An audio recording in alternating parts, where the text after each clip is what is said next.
Kanato atong Ginoo tungod kay nagkahiusa ta dinhi aron sa pagpasalamat o pagdaig sa atoang Ginoo. Og timbaya po di ay sa atong mga kauban, mga igsuon nga nasa atoang FB page live streaming, no? Mayong hapon kaninyong tanan sa mga nag-follow, no, sa atong page. Maayong hapon kung asa man sila karon, no, kay naay sa Manila, napoy nakakita sa Europe, no, sa USA, kay international man basta live streaming, bisag asa ka, no, basta na kay internet makakita. Talking about following, isa sa mga atong pamalandungan karon, isa sa mga, no, kining pulong nga follow, no? Follow. Naghisgot ta dinhig mga commandments, no? Mga balaod dinhi sa mga pagbasa. So kinahanglan nato i-follow ang commandments, mga balaod.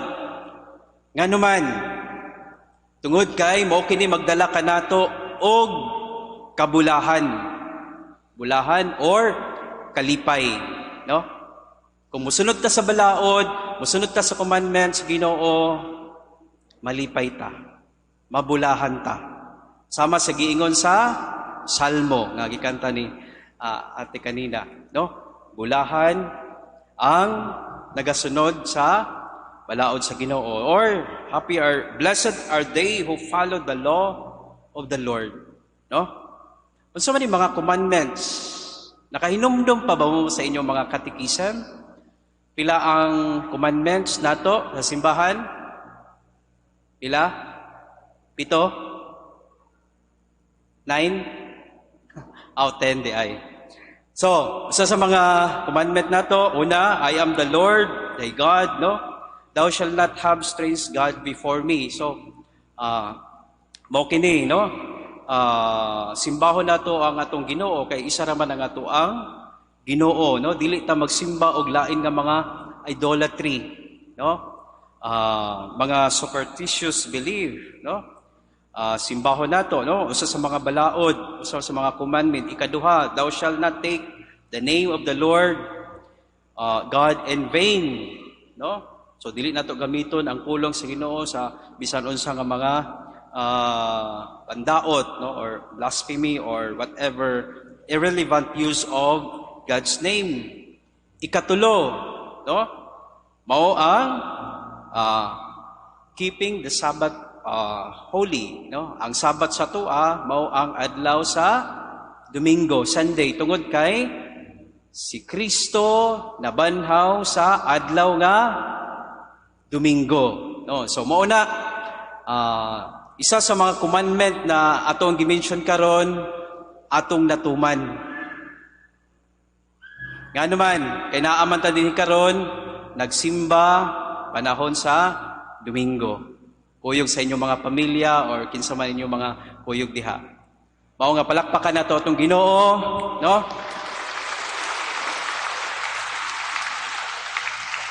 Tungod kay bisan unsa ka lisod, bisan unsa ka busy, no? Gitagaan gyud natog time ang ato ang Ginoo. So, happy ta, di ba? Kinsay dili happy karon? Ta sa kamot. O walay nagpataas, bot pasabot happy kamong tanan, no? So those who follow the law of the Lord, no, they are blessed and happy. O na. Ikaduha, obedience, no? Obedience. Obey the commandments, no? Muna atong reflect din sa atong mga pagbasa, labi na sa Ebanghelyo o sa unang pagbasa. Obey the commandments. Why we have to obey the commandments? Because it is not only will lead us to happiness, but to salvation. We have to obey the commandments because it will save us. No? It will save us. Makaluwas ka nato. Na ako'y experience na ginabalik-balik yun din siyang istorya sa akong papa, no? Karon 74 na siya, running 75 karong February 14. Ang pangalan niya, Valentin, no? Siguro nakatanaw sila sa live streaming karon. Ginabalik-balik niya nga istorya, nga naan siya'y silingan na tong una, naa sila'y unya ang ilahang basakan, ang basakan sa mong papa na sa ubos, unya basakan sa among silingan na sa taas. Panahon sa tingtanom, babagan na tong kanal, no, babagan ang kanal sa among silingan aron di ay dili mi makatanom. Very kanang siloso kayo siya. So muulan man siya, no, muulan man. So nakasalod mi, nakatubig mi. So makatanom pud ang papa. So magkuan gid akong silingan, magyaw-yaw gid ngano katanom nga gibabagan man nato to, gipugan man to tong spring nga naa dito sa ilaha, no. Nakatanom gihapon. And then pag abot og nindot na ang kanang tubo sa humay, no, ang ilahang mga baka, ilaha na pong buhian dito sa amuang basakan, no? So ang ubay usahay gani nga hapit na mamuswak, no?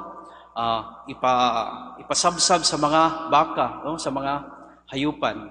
So my father decided to bring us in Bislig, no? So kaming tanan, so I was 4 years old in that time, gidala mi nga tanan dito, unom mi ka mga igsuon. And then nibalik siya dito sa mua, kay taga Davao man ko. Nibalik siya dito aron gusto niya patyon tong amuang silingan. So nangita siya kanang kuan, ngita siya gig pamaagi nga mapatay niya tong among silingan, no. Andam na siya, ngita na siya kusila na something. And then later on, sa dugay niyang pamalandong, no, sa dugay niyang pamalandong, kung patyon daw to niyang silingan, mag-unsa na lang daw mi, no? Mag-unsa na lang ang iyang mga anak kung mapriso siya, no? Kinsa may nooy magpakaon sa amua, no, sa pamilya. And later on, he realized, no, nga mali ang iyahang intensyon, mali ang iyahang pagabuhaton. Unya, yun na huna po niya nga dakong sala ang pagpatay. Mao nga wala niya gidayon, no? Wala gidayon ang ihang plano. Ikuha mi niya balik dito sa Bislig, unya gipapuyo mi dito sa ako ang lolo. And now, no? Karon nagbunga na ang iyang pagpaningkamot, no? Naanay siya anak nga pari o naanay siya uban nga mga igsuon nako nga na professional. So, kung gibuhat to niya ang pagpatay, no? I would think na siguro dili ko ninyo makita dinhi sa atubangan, no? Siguro mapriso siya, nya maulaw pug gumusulod og pagapari kung nasa prisuhan ang ako ang papa. So it's very important to obey the commandments, to obey the law, no? Because it will save us. It will not destroy our future. Labi na sa mga batan-on karon, no? We have to put it in our mind and in our hearts, following all the law and commandments of the church, not only the church but also in our country, no, sa atong government, because these laws and commandments that we have, no, mao kini ang magdala kanato sa maayo nga kaugmaon, no? So we have to obey the law, the commandments, in order for us to be saved, no? So sa tong una, follow the law. Aron kita malipayon o mahimong bulahan. Ikaduha, obey the law in order for us to be saved. Ang ikatulo, teach the law. Teach the law. Itudlo ang mga commandments. Itudlo ang mga balaod sa inyohang mga anak, membro sa inyong pamilya o kinsa man ang ignorante sa balaod. And this is the weakness of the new generation, teaching the commandments to the new generation, no, sa mga bag-o nga nagsunod. Kay dako na kayo mga kausaban, no? Dako na kay kausaban. So, atuang itudlo ang atuang mga teaching sa simbahan, no? Mga commandments. I have already mentioned 3 commandments. Itudlo pud nato ang ikaapat, honor thy father and mother.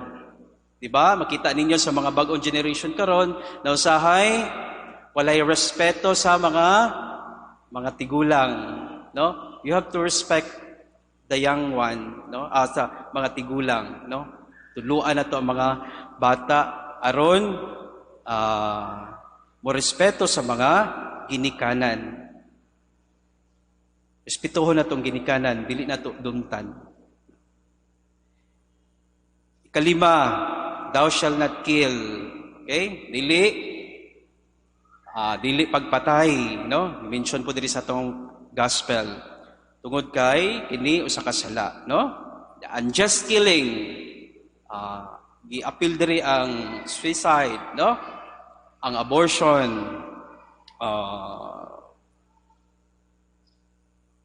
ug uban pa nga mga connected na mga sala niini, no? Thou shall not kill. Itudlo nato na siya, di na siya kalimtan. Thou shall not commit adultery, no? Mga batanon pagani, tagduha, tagtulo na ang uyab, no? How much more na maminyo na, no? So, we have to teach them na we are kanang monogamy, no? Ang ato ang relationship, no? Dili daghan, no? Thou shall not steal. Masig nakalimot na magtudlo sa inyong mga anak, 7 years old, no? Preparing for communion, no? Ingon na sila nga, nangawat, no? 7 years old, very young. So, this is the challenge of the parents. Teach them to be true. Teach them to be honest. Sunod, thou shalt not bear false witness against thy neighbor, no? False witnesses. Ika-siyam, thou shalt not covet thy neighbor's wife, no? Kana uso kayo karon trending nga na inilugay og asawa or bana. So tudlo pud na, no? Tudlo sa inyong mga anak. Thou shalt not covet thy neighbor's goods. Kini pud siya, no? It's very obvious, no? Usahay kung daghan kay mga igsuon, no? Labi na sa mga positions, mga material things, no? Magsilos-silos tungod kay na ibagong cellphone, yung isa wala, nga na. So itudlo nga dili mag-compete, no? Dili magselos sa butang sa uban, no?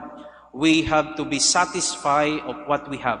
We have to be contented of what is given to us, no? Because being contented to what we have will lead us to happiness, no?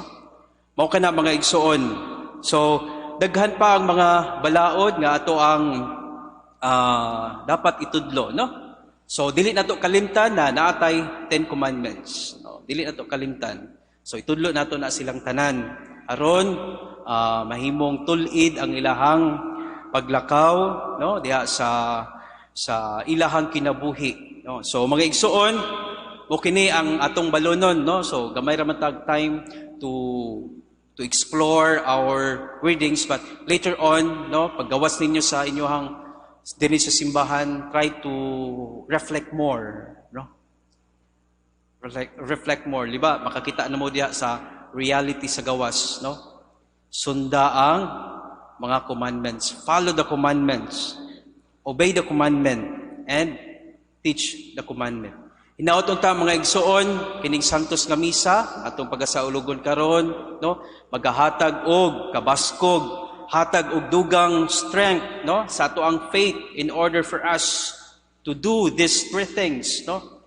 To follow the commandment, to obey the commandment, and to teach the commandment. Nga naatay energy, naatay enthusiasm to preach the good news. Aron kitang tanan makaabot sa gingharian sa langit. Amen.